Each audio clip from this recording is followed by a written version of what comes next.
Morning all, and welcome to today's Sunday Q&A. The lights are up. One day away from the big event. Yeah, tomorrow is Molly's wedding day. So flowers are coming today, tables are coming today, chairs are coming today, Portaloo, more importantly, is coming today.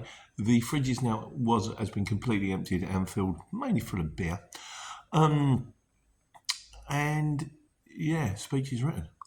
Bit nervous. Anyhow, right, so what we got this week? David Batcher said, "Hi Pete, who's selling the Arctics? I might be interested." That would be Steve Campbell. I'm not quite sure how do I give you Steve Campbell's number? Do you leave me your number and I pass it on to Steve Campbell? Which means you've got to put it in the comments. I'm not really sure. I can put my number out there. I don't really know. But if you are interested, and Steve, if you're listening, and it is the Arctics, if you want to sort of leave a few more comments, I'll see if I can hook you to that kind of thing. Oh, while we're on the subject, I think Ken's dropped his van now to 11,999. I think he's desperate to sell it because he says the loan payments are killing me. So he paid 20k for that van, and there's no VAT on it. So if anyone's interested, we did do the link to the van thing. I'll do it again. Yeah, give him a shout. I'd try and do the guy a favour, just move it on for him, right, questions of the week. Now, questions of the week tend to be, I put the other question of the week, so it's really comment of the week or just ones that I'm going to make future videos about. So free content for me. Thanks very much. Island Waterjet, he says, simply showing up puts you ahead of 90% of couriers. And I thought it's not a good point there. I think there's a video in itself there, strangely enough. Matthew says, "Hi Pete, he likes videos. Just a quick question: how easy is it to get an invoice finance, and what is the process for obtaining this? Any pros and cons recommended in your experience?" Well, there's a video in itself there right now. I've got a couple of weeks worth to clear, to be honest with you, but I'll try and get this out as fast as I can. And Abba Avdullah says, sorry if I got that wrong. How much percentage of your jobs is getting through the CX? Again, it's about a third through the CX, a third who are CX shippers but ring me directly or book me because they know me, and a third is kind of my own customers.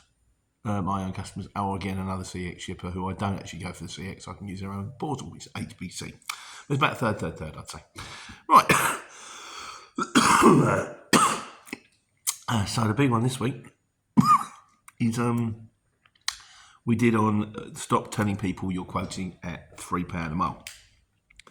Mick says, he said, "Pete, people need to use common sense, Pete. So many factors in pricing, and we have done videos on this before, and you're right, I've always said I wish I could just give you a graph. I'll do you a link on how much you should charge on the CX if I can find it. And it's just not that straightforward. What if the job's only going to 1 mile? What if the job's going to a place where you know you're going to be sat there for hours? What if it's going to a difficult place? What if it's going to somewhere you know you're not going to get out of, like Lincoln or Wales? What if it's going at like a night time, or what if you've got to be tipping at 8 o'clock at night? Not many people want to do that, so the job's worth more. There is so much more to it. Has he got a tail lift job? After a while, you even recognise the name of the firm? 2 pallets, 2-ton pallets. You think that's going to be that's going to be a residential tip on some old lady's gravel driveway, and it's going to be stones or tiles which I'm going to have to drag off with a pump truck. I really don't. That's not the same as rocking up at a distribution centre and a guy with a fork truck just takes the 2 pallets off you in 5 minutes.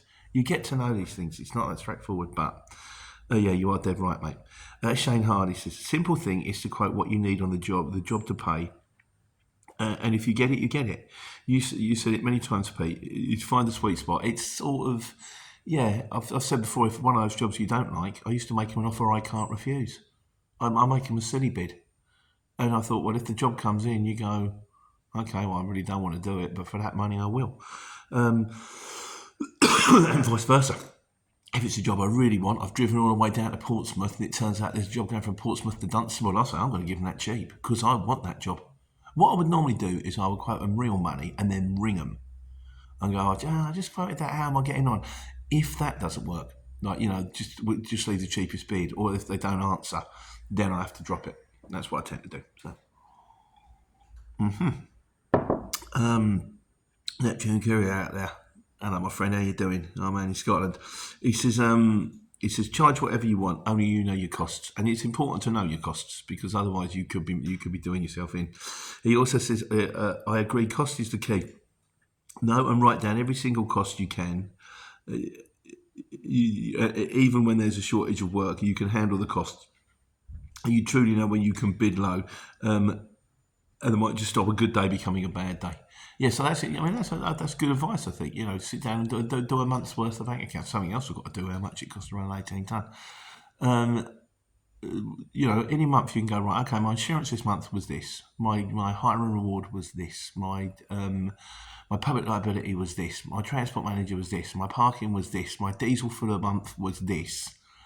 Divide it by, I don't know what, about 20 working days in the average month, aren't there? Divide it by 20 and go, this is how much it costs me a day. So admittedly, some of those are fixed costs and some of those are variable costs. If you don't run the vehicle, you don't have to pay the diesel. But if you do run the vehicle, if you don't run the vehicle, you will still have to pay your parking. You will have to still pay your transport manager. But yeah, important advice. Maybe we'll get onto that one sometime in the future. A lot to catch up on here.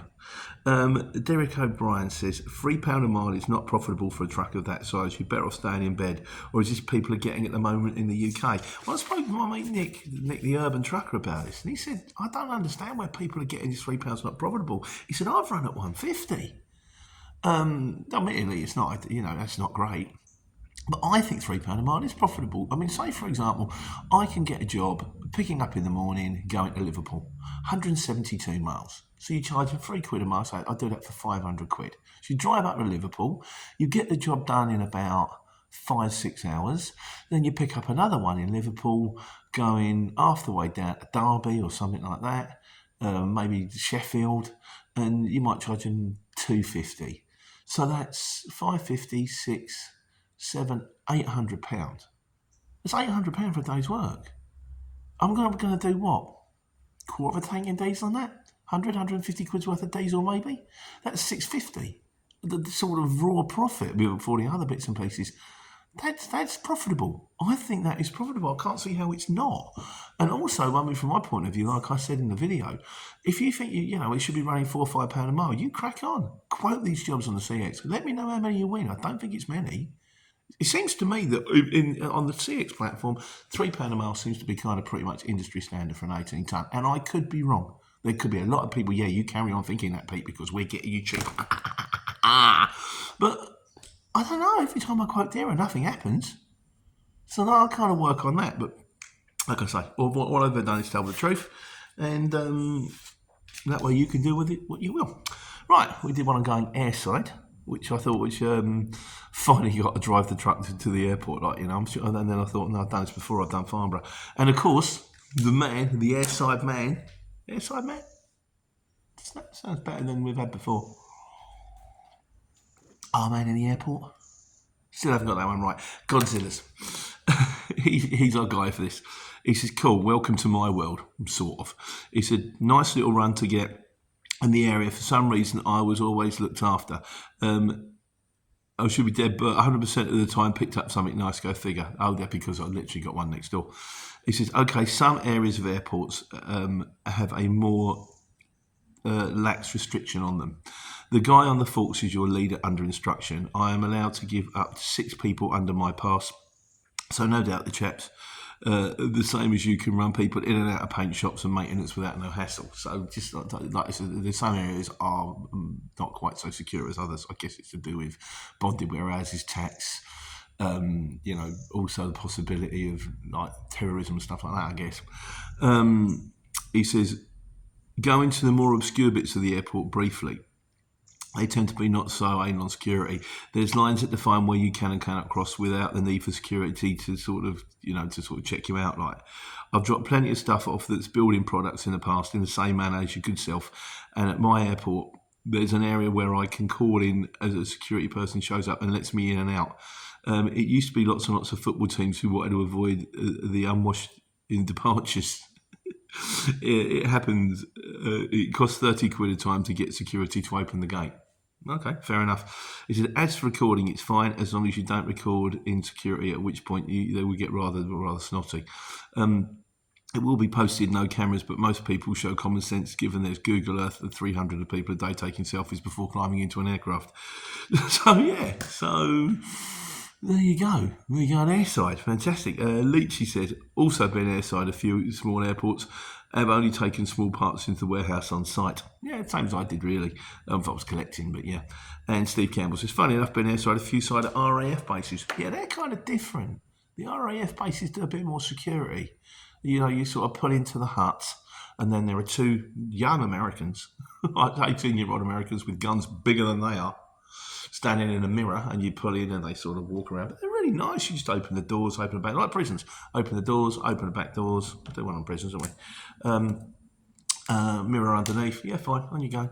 And then you deliver the stuff and you come back out. All very pleasant. It's all lovely. Most people can't, even when you go to these secure places, you think it's going to be a bit like, you know, sort of on the floor, knee in the back. Oh, what have you got? No, they're all lovely. Of course they are.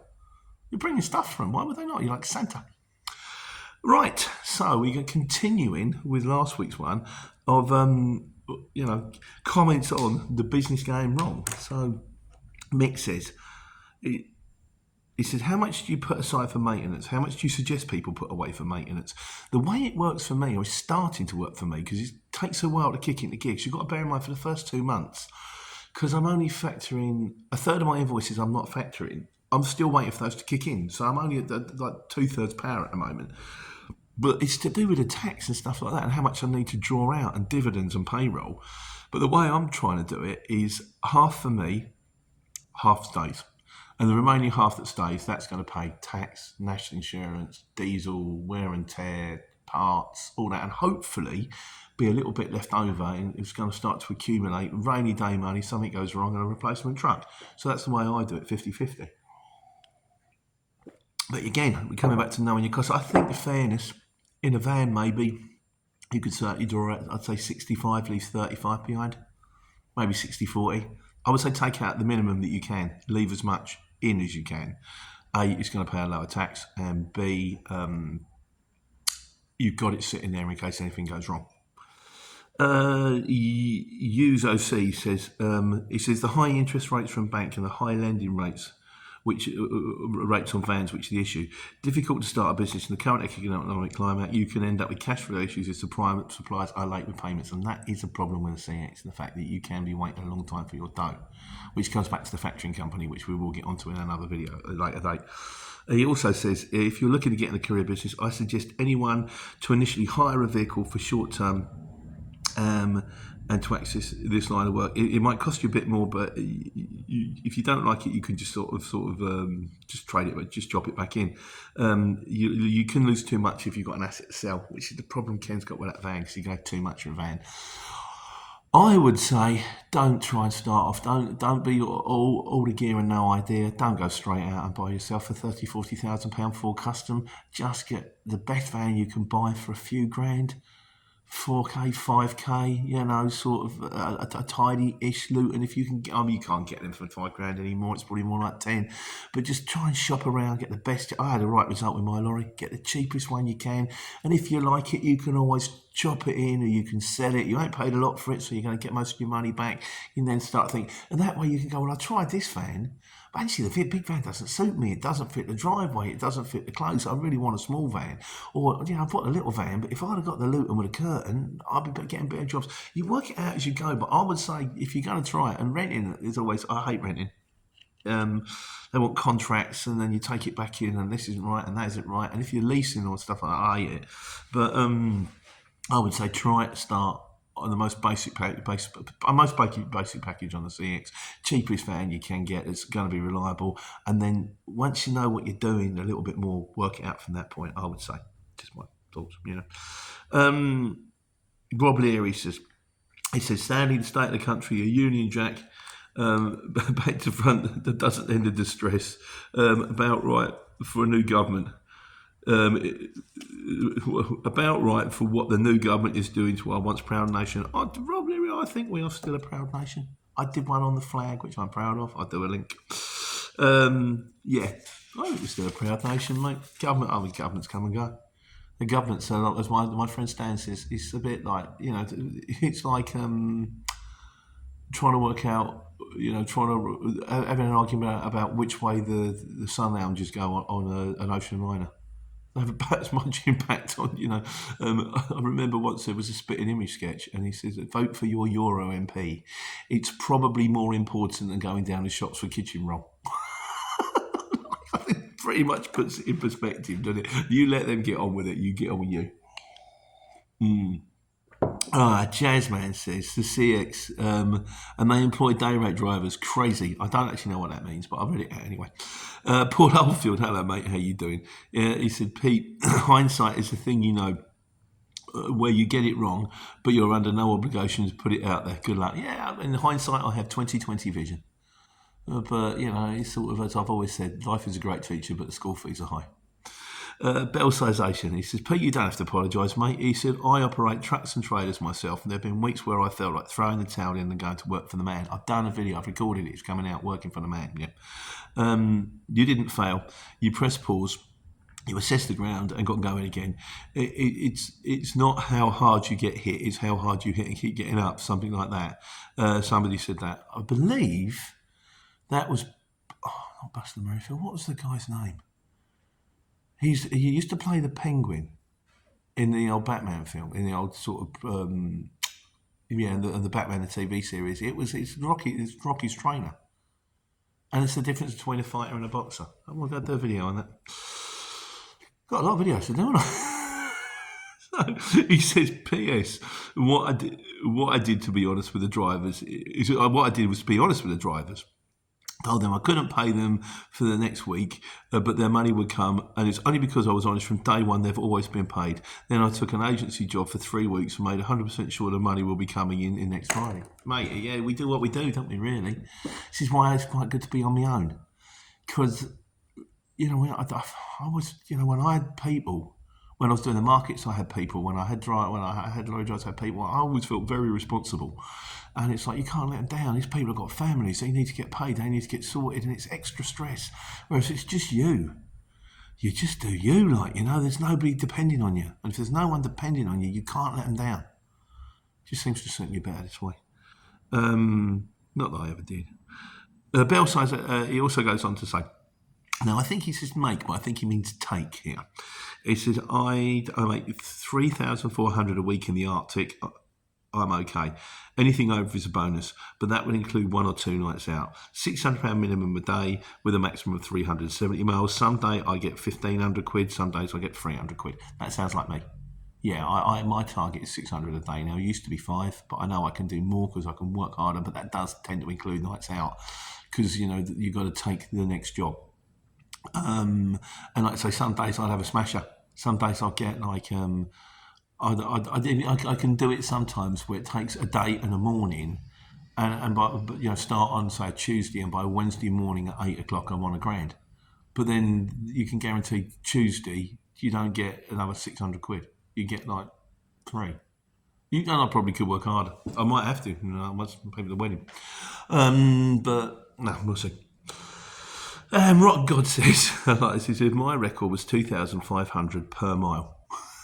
Problem was the job was 0.1 miles from one side of the warehouse to the other, so I got 250 quid. Yeah, that's it. So you see, that's an Arctic. So you go with a minimum charge. I spoke to a geezer. He said my Arctic doesn't leave the yard for less than £350. So I would have said to him, I thought, we need to move 26 pallets from one side of the warehouse to the other for 350 quid. Well, I'll drag him across myself. No, but sort of. But yeah, I get that. I think I've done the same once in a Luton van. I got £100. I had to drive like 3 pallets. I drove it out the gate, I turned right, and I turned immediate right and drove into another gate. And when I got 3 pallets for you, 100 quid. No, that was not in a Luton. That was in 7.5 ton, and it wasn't 3 pallets. It was 8 pallets. But it did. I said, if there had been a gate in the fence, I could have walked from where I was picking up to where I was dropping off quicker than driven it. So, right, the wise guys this week. Tazboy says 95% of insurance won't do add-on insurance from Amazon Flex or Uber unless you've got business insurance on your main user, so be aware. There you go. And then this week's miscellaneous. Mick says, I used to have iPhone, but I'm on this thing now. I don't think the camera's great. I might try and upgrade it at some stage, but it works. And it's a little bit slow sometimes. This is the A14 5G. It cost me 125 quid. Back in the days, I was paying that a month on a phone bill. I love it. It's great. I've got a screen protector on it in case I drop it, which is a bit annoying because you get the bubbles. Painful. But I just don't want to reprogram it. But hey, it works. I mean, like I say, the camera's not great. It's okay. So, HSAP Hybrids is now mine at £38. If I want a phone, I just buy it outright and trade it in. I could go a little bit more. You could buy the 250. I mean, £125 for a phone that I use all day, every day. It's probably too cheap. I probably could get a £250, £250 one. You get the A56 or something like that. And then stick this one in a drawer and have a spare. Maybe. But at the moment, it's heads down. Shoulder to the wheel, guys. Nose to the grindstone and all that. Dale Steele says, I could have sworn you trained to be a transport manager. No, it's too long and too complicated and cost too much money. No, I had Nick. Hello, Nick. How you doing, mate? He's a godsend. He's looking after me. Admittedly, we have an arrangement which is I do not infringe, but that suits me fine as well. I want to keep my licence. If I get pulled by VOSA, I want them to see a card that's green lights all the way. So. And that brings us on to the update from Steve Campbell this week. So this is the update from Steve Campbell this week, the nefarious Steve Campbell. Hello, Steve. He says, I'm out in Sheffield at the moment getting loaded for John Lewis MK17. Ooh, the two postcodes you do not want to hear. MK17 and ST10 or 14. Lewis's stroke Waitrose is worse, and JCB. Shipping is a lot harder than I thought, because he's doing it because I think his boss is unwell. He said, I'm on holiday this week, allegedly, so I can have my work. I'm on holiday this week, allegedly, so I can have my birthday week off. My first day off yesterday, I woke up at 7 a.m. with a missed call at 3:26 from TM and the driver that does the night trunk to Edinburgh, and WhatsApp of my boss's daughter at 6:50. I rang to see what's up. Turned out John had a water leak and can't drive the truck, so he transshipped from a curtain to a box to get to Edinburgh to load 4 pallets out of his truck in Carlisle. So the jobs I did the first day, the jobs I did on my first day off was to come into the yard, found the leak, change the hose, still leaking. Turns out to need a water pump, ordered one.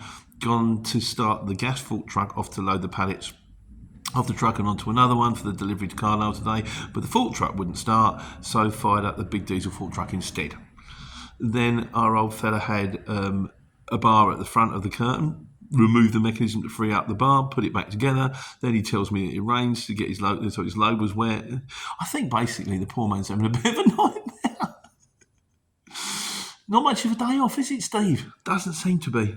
So, anyway, let's hope you're having a bit of a day off right now. I'm having a day off right now. It's Friday, and I'm actually not working. There was a job as well. Oh, you can guarantee it, can't you? I looked on it, and it was Friday. Dunstable to Hemel Hempstead. And I thought, that would be ideal for me. Can I squeeze it in? And then I thought, well, it's picking up at 8 and tipping at 11. The portaloo's coming at 10. The tables are coming at 10. The chairs are coming at 10. And I thought, well, I'm going to get phone calls. I was going, where are you, Dad? I'm on a bay in Hemel. I don't think I'd have been very popular. So, anyhow. And finally, Scrappy Co says, interesting recommendation, because he watched the video on running at £3 a mile. Pretty much solely watched running and cycling videos, and YouTube thinks, hey, this video is about running. He'll probably like this. No idea what any of this is about. Well, thanks for watching anyway. I did get a nice pair of trail running shoes, got the red shoes. Make me run faster. Like the what's her name? Moira Shearer in the red shoes. I only know that because I've got a picture of the red shoes over there. But yeah, I don't think it's going to have any impact whatsoever. I was going to run that day, but I've got so much to do. Got to get this done, haven't I? And finally, in conclusion this week, I forget who said, this is on the lane departure system. Chris Hardy says, I always thought I had a malfunction with my van. First thing you do with a lane departure system, turn it off. I remember I got in a mixed 26 tonne, and the first thing he showed me before he showed me how to adjust the steering wheel or the seat or turn it on, he went, and by the way, this button here turns off the lane departure system. It's just tedious. Right, there we go, guys. I am going to go and upload this now, and then everybody will be around in about 20 minutes, and then it's all systems go. Father of the bride speech. Wish me luck. And when it's all over on Monday, back to taking care and taking money.